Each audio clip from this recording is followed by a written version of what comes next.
Australia के तट से डोर एक ऐसी दुनिया है जिसको ज्यादातर लोगों ने नहीं देखा।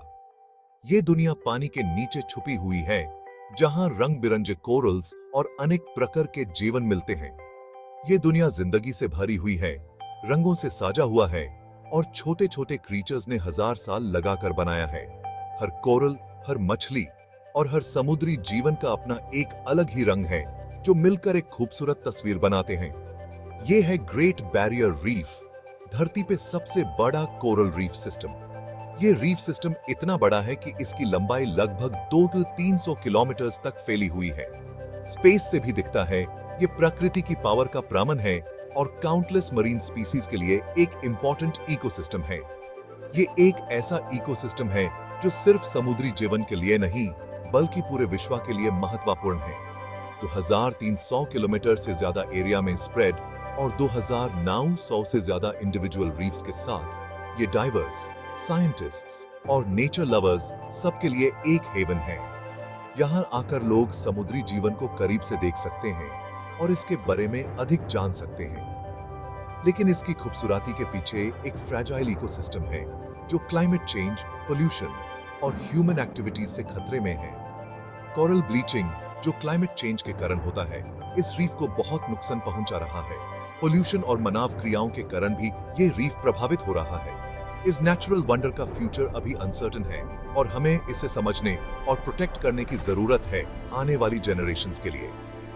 कंजर्वेशनिस्ट्स और साइंटिस्ट्स मिलकर इस रीफ को बचाने के लिए काम कर रहे हैं और हमें भी अपना योगदान देना चाहिए। ये सिर्फ एक रीफ नहीं, बल्कि हमारी धरोहर है, जिसे हमें संभल कर रखना है। ग्रेट बैरियर रीफ एक दिन में नहीं बना था। इसका कंस्ट्रक्शन लाख साल पहले शुरू हुआ था, छोटे छोटे एनिमल्स की वजह से, जिन्हें कोरल पॉलिप्स कहते हैं। ये क्रीचर्स सी वाटर से कैल्शियम कार्बोनेट निकालते हैं और उसे अपने लिए हार्ड, प्रोटेक्टिव स्केलेटन्स बनाते हैं। टाइम के साथ जैसे जैसे पॉलिप्स बढ़ते हैं और मरते हैं, उनके स्केलेटन्स जमा होते जाते हैं और रीफ की फाउंडेशन बनाते हैं। ये प्रोसेस बहुत स्लो है। कुछ कोरल्स तो सिर्फ कुछ मिलीमीटर्स ही हर साल बढ़ते हैं।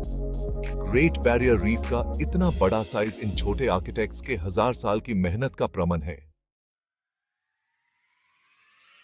ग्रेट बैरियर रीफ बायोडायवर्सिटी का एक हॉटस्पॉट है, जहां मरीन लाइफ की बहुत सारी स्पीसीज रहती हैं। 1500 से ज्यादा स्पीसीज ऑफ फिश, 411 टाइप्स के हार्ड कोरल और दुनिया के 60 मरीन टर्टल स्पीसीज में सेचस स्पीसीज इस इकोसिस्टम को अपना घर कहते हैं।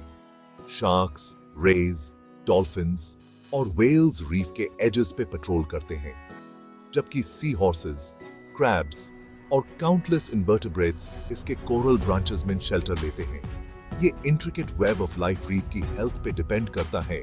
हर स्पीशीज इकोसिस्टम के बैलेंस को मेंटेन करने में एक इंपॉर्टेंट रोल प्ले करता है। अपनी ग्रैंडनेस के बावजूद ग्रेट बैरियर रीफ आज बहुत बड़े खतरों का सामना कर रहा है। यह दुनिया का सबसे बड़ा कोरल रीफ सिस्टम है, लेकिन इसकी खूबसूरती और बायोडायवर्सिटी को अब खतरा है। क्लाइमेट चेंज एक मेजर कंसर्न है, जिसके कारण ओशन वार्मिंग और एसिडिफिकेशन हो रहा है। ग्लोबल टेम्परेचर्स बढ़ने से ओशंस का टेम्परेचर भी बढ़ रहा है, जो कोरल्स के लिए हार्मफुल है।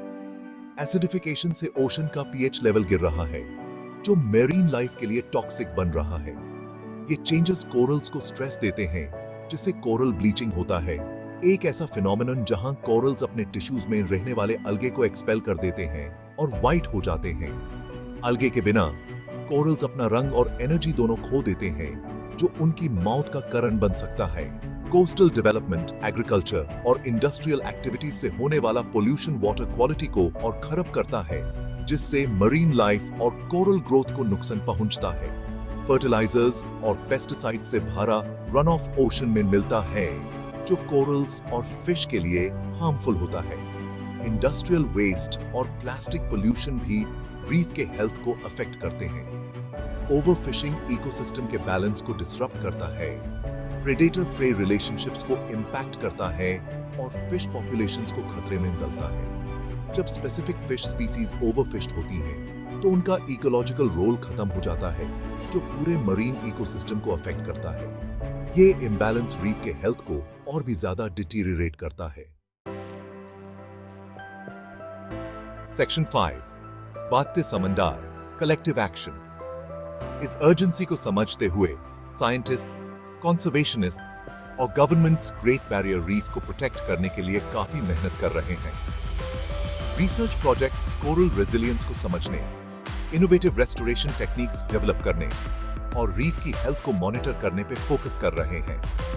रीफ 2050 प्लान जैसे large scale initiatives water quality improve करने, पोल्यूशन कम करने और क्लाइमेट चेंज इंपैक्ट्स को कम करने का एम रखते हैं। कम्युनिटी लेड एफर्ट्स अवेयरनेस बढ़ाने, सस्टेनेबल टूरिज्म को प्रमोट करने और लोकल कम्युनिटीज को कंजर्वेशन एफर्ट्स में इन्वॉल्व करने पे फोकस करते हैं।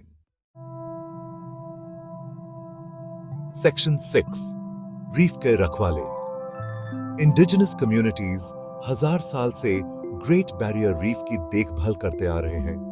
उनका नॉलेज और प्रैक्टिसेस इसके प्रिजर्वेशन से जुड़े हुए हैं। उनके ट्रेडिशनल फिशिंग मेथड्स जो सस्टेनेबिलिटी और मरीन एनवायरनमेंट के रिस्पेक्ट पे बेस्ड हैं, मॉडर्न कंजर्वेशन एफर्ट्स के लिए वैल्यूएबल लेसन्स देते हैं। आज इंडिजिनस रेंजर्स रीफ को मैनेज और प्रोटेक्ट करने में एक इंपॉर्टेंट रोल प्ले करते हैं। ट्रेडिशनल नॉलेज को मॉडर्न साइंटिफिक अप्रोचेस के साथ जो देते हैं। इकोसिस्टम की उनकी डीप अंडरस्टैंडिंग और इसके प्रिजर्वेशन के लिए उनकी कमिटमेंट उन्हें इस नेचुरल वंडर के इनवैल्यूएबल गार्डियंस बनाती है। सेक्शन 7, एक ऐसा फ्यूचर जो जुड़ा हुआ है। ग्रेट बैरियर रीफ का फ्यूचर हमसे जुड़ा हुआ है। एक ग्लोबल कम्युनिटी के रूप में हमें क्लाइमेट चेंज के रूट कॉजेस को एड्रेस करना होगा, अपने इकोलॉजिकल फुटप्रिंट को कम करना होगा और सस्टेनेबल प्रैक्टिसेस को अपनाना होगा। रिसर्च को सपोर्ट करके, पॉलिसी चेंजेस के लिए एडवोकेट करके और अपनी डेली लाइफ्स में कॉन्शियस चॉइसेस करके हम फर्क ला सकते हैं। प्लास्टिक यूज कम करने से लेकर सस्टेनेबल सी फूड को सपोर्ट करने तक, हर एक्शन इस इरिप्लेसेबल इकोसिस्टम को प्रोटेक्ट करने में मदद करता है। सेक्शन 8, हर एक्शन का असर होता है। ग्रेट बैरियर रीफ को बचाने की फाइट एक कलेक्टिव एफर्ट है, जिसके लिए ग्लोबल रिस्पॉन्स और इंडिविजुअल कमिटमेंट की जरूरत है। थ्रेट्स को समझकर, कंजर्वेशन इनिशिएटिव्स को सपोर्ट करके और रिस्पॉन्सिबल चॉइसेस करके हम सब इसके प्रिजर्वेशन में कंट्रीब्यूट कर सकते हैं।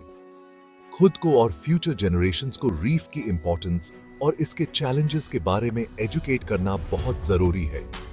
अवेयरनेस बढ़ाकर, इंफॉर्मेशन शेयर करके और अपनी कम्युनिटीज में एक्शन को इंस्पायर करके हम एक रिपल इफेक्ट क्रिएट कर सकते हैं जो हमारे इंपैक्ट को बढ़ाएगा। सेक्शन 9, आने वाली जनरेशंस के लिए एक लेगेसी। ग्रेट बैरियर रीफ एक ग्लोबल ट्रेजर है जो दुनिया भर के लोगों के लिए एक प्राइसलेस एसेट है। यह प्रकृति की पावर का प्रमाण है जो हमें नेचर की खूबसूरती और उसकी कॉम्प्लेक्स इकोसिस्टम्स की याद दिलाता है। यह एक वंडर और इंस्पिरेशन का सोर्स है जो हर साल हजारों टूरिस्ट्स और साइंटिस्ट्स को अपनी तरफ खींचता है। इसका प्रिजर्वेशन सिर्फ एक एनवायरमेंटल इंपेरेटिव नहीं है, बल्कि एक कल्चरल और साइंटिफिक जरूरत भी है। फ्यूचर जनरेशंस के लिए इस यूनिक इकोसिस्टम को प्रोटेक्ट करना हमारा मॉरल ऑब्लिगेशन है। साथ मिलकर काम करके सस्टेनेबल प्रैक्टिसेस को अपनाकर और एजुकेशन और अवेयरनेस को बढ़ावा देकर हम इंश्योर कर सकते हैं कि ये नेचुरल वंडर आगे भी थ्राइव करता रहे। इसके प्रोटेक्शन के लिए एडवोकेट करके हम एक स्ट्रॉन्ग कम्युनिटी बना सकते हैं जो इसके लिए कमिटेड हो।